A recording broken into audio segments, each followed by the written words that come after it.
Hello दोस्तों, स्वागत है आपका एक नई वीडियो में। दोस्तों आज की इस वीडियो में हम लोग पढ़ने वाले हैं बहुत ही इंपॉर्टेंट टॉपिक जिसका नाम है विद्युत विभव। और विद्युत विभव से संबंधित बहुत सारा मिथ होता है, बहुत सारी अन्य जानकारी होता है जो आपको जानना ज़रूरी होता है। उनको हम प्रैक्टिकली भी समझेंगे कि विद्युत विभव है क्या और विद्युत विभव की वजह से कैसे करंट उत्पन्न होता है, उनके बारे में भी हम पढ़ेंगे। तो चलिए स्टार्ट करते हैं। सबसे पहले हम जान लेते हैं कि विद्युत विभव है क्या। तो यहाँ पे सबसे पहले एक मैं प्लस क्यू आवेश ले लूँगा और यहाँ पे कहीं बहुत दूर बिंदु यानी अनंत पर एक क्यू नॉट आवेश लूँगा। इसको बोला जाता है इकाई धन आवेश। क्या है? इकाई धन आवेश। इसका परिमाण का मान होगा 1 कूलम। क्या मान होगा? इकाई धनावेश मतलब ये सिंगल पॉजिटिव धन यूनिट होगा। ठीक है, पॉजिटिव चार्ज होगा। यदि हम इकाई धनावेश को एक बिंदु से दूसरे बिंदु, यानी यहाँ पे एक पहला बिंदु अनंत है, दूसरा बिंदु हमने मान लिया ये कोई P है। तो अगर यदि इकाई धनावेश को हम यहाँ से अनंत से इस बिंदु P तक लाएंगे तो बेसिकली क्या होगा, इस प्लस चार्ज की वजह से इस प्लस क्यू पर एक प्रकार के रिपल्सन लगातार फोर्स लगेगा। इसके कारण ये यहाँ से दूर भागना चाहेगा। तो हम यहाँ से इसको जब यहाँ तक लाएंगे तो एक एक्सटर्नल वर्क करके लाएंगे। जब यहाँ से इसको लेकर आ रहे हैं तो एक हम एक्सटर्नल वर्क करके ला रहे हैं। बेसिकली यही जो एक्सटर्नल वर्क होता है इन्हीं का नाम दिया जाता है विद्युत विभव। यानी विद्युत विभव क्या है? एक एनर्जी का रूप है जब किसी अनंत पर मौजूद किसी इकाई धनावेश को विद्युत क्षेत्र के किसी बिंदु तक लाने में जो ऊर्जा खर्च होता है। ठीक है, तो अगर हम इनका सूत्र देखें, मान लेता हूं कि इस क्यू नॉट आवेश को लाने में जो ऊर्जा खर्च हो रहा है W ऊर्जा खर्च हो रहा है। तो 1 कूलम आवेश को लाने में कितना ऊर्जा खर्च होगा? W बटे Q होगा। W बटे क्या होगा? Q होगा या Q नॉट होगा। ठीक है, इस हिसाब से हम क्या कर सकते हैं, इसका फॉर्मूला डिसाइड करते हैं कि 1 कूलम आवेश को अनंत से किसी बिंदु तक लाने में जो खर्च ऊर्जा होती है उसी को विद्युत विभव कहते हैं। तो विद्युत विभव को बेसिकली V से दर्शाते हैं और V बराबर होता है W बटे Q होता है। जहाँ पे W क्या है? यहाँ पे W कार्य है, ऊर्जा कार्य कह सकते हो, ऊर्जा कह सकते हो। Q आवेश है, हम सबको पता है। और यहाँ पे V क्या है? V को हम विभव कहते हैं। विभव का अगर मात्रक मेरे से पूछोगे तो मैं सिंपल सा मात्रक बता सकता हूँ। इनका मात्रक होता है वोल्ट।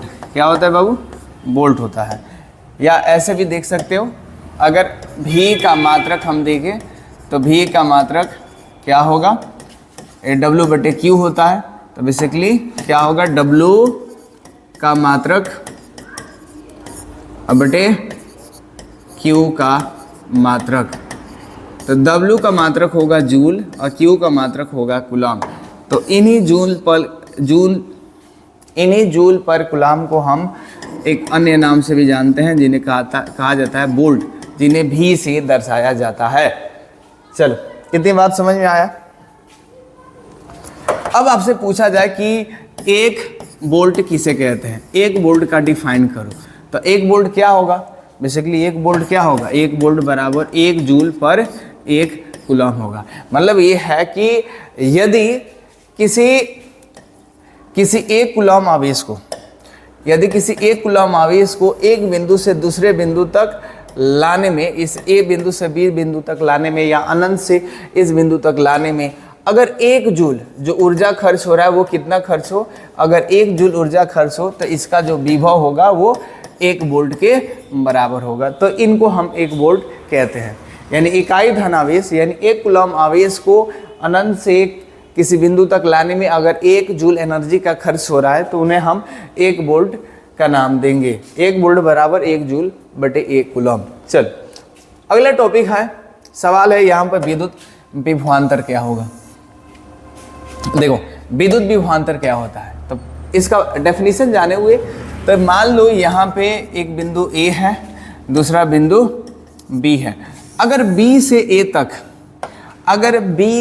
A तक किसी भी इकाई धनावेश को ला रहे हैं, बी से ए तक, यानी एक बिंदु से दूसरे बिंदु तक लाने में इकाई धनावेश को जितना ऊर्जा खर्च होगा उसी ऊर्जा को हम विद्युत विभवांतर कहते हैं। और विद्युत विभव अनंत से किसी बिंदु तक लाया जाता था, लेकिन यहाँ पे अनंत से नहीं, किसी बी बिंदु से ए बिंदु तक लाया जाएगा, किसी दूसरे बिंदु से पहले बिंदु तक लाया जाएगा। यही दोनों में अंतर है। इनको हम डेल्टा वी के नाम से जानते हैं, और डेल्टा वी का मतलब होता है V final minus V initial. तो देखोगे यहाँ पे वी फाइनल क्या है, यहाँ से शुरू हुआ था और ये यहाँ तक आया, तो फाइनल क्या हुआ, यहाँ पर ए हुआ और इनिशियल क्या होगा, बी होगा। इस तरह से आप डिफाइन कर सकते हो। फॉर्मूला यहाँ का सेम वही होगा, डेल्टा वी बराबर डब्ल्यू बटे क्यू, कुछ अलग नहीं होगा। अच्छा, इनका मात्रक क्या होगा दोस्तों, इनका मात्रक भी सेम वही होगा जो आपका विभव का होता है, इसका भी मात्रक वही होगा। ठीक है जी। तो क्या होता है, दो बिंदुओं के बीच विभव का अंतर। अब सवाल है इसका मतलब क्या है, विभवांतर किसे कहते हैं। देखो, विभवांतर में अंतर होना चाहिए। जब भी किसी भी वायर में करंट को बहने देना है तो उसमें विभव में अंतर होना चाहिए, यानी समान विभव नहीं होना चाहिए। इसको मैं एक प्रैक्टिकली समझा रहा हूँ। ये बोतल है, इसमें देख सकते हो पानी है। अब यहाँ पे पानी में मैं क्या किया हूँ, यहाँ ये दोनों सेम डिस्टेंस पर है, ग्रेविटी के अनुसार से देखो ये सेम डिस्टेंस पे है दोनों एंड, यानी यहाँ का विभव दोनों ओर समान है। तो ऐसे कंडीशन में क्या पानी में बहाव हो रहा है, क्या पानी में बहाव नहीं हो रहा है। तो ठीक सेम टू सेम, जब किसी भी वायर में दोनों वायर का जो पोटेंशियल है, दोनों एंड के पोटेंशियल अगर समान हो, मतलब विभव समान हो, तो वहाँ पे धारा का बहाव नहीं होता है। तो धारा यही काम करता है।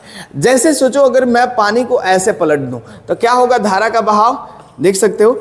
अगर मैं ढक्कन को बंद कर दूं, ठीक है, ये ढक्कन को अभी मैं बंद किया, जैसे ही मैं क्या किया, ऐसे किया, तो ये देख रहे हो यहाँ पे धारा का बहाव होना शुरू हो गया। तो मतलब ये है कि सेम उसी प्रकार किसी भी वायर में करंट यानी धारा का बहाव ऐसे ही होता है। जब एक एंड का विभव ज़्यादा हो, दूसरे एंड का कम हो, तो ऐसे कंडीशन में उनके बीच एक पोटेंशियल डिफरेंस क्रिएट होता है और तब धारा का बहाव होता है।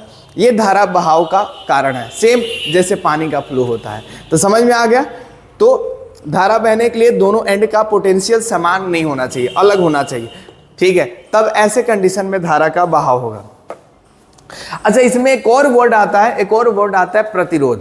तो यहाँ पे देख रहे हो, यहाँ पे इस पानी को रोक कौन रहा है, इस पानी को रोकने वाला क्या है, ढक्कन है। तो ऐसे कंडीशन में इस ढक्कन को हम क्या कहेंगे, प्रतिरोध कहेंगे, जो धारा का विरोध करता है। हम आगे पढ़ेंगे जब ओम्स लॉ पढ़ेंगे तब। ठीक।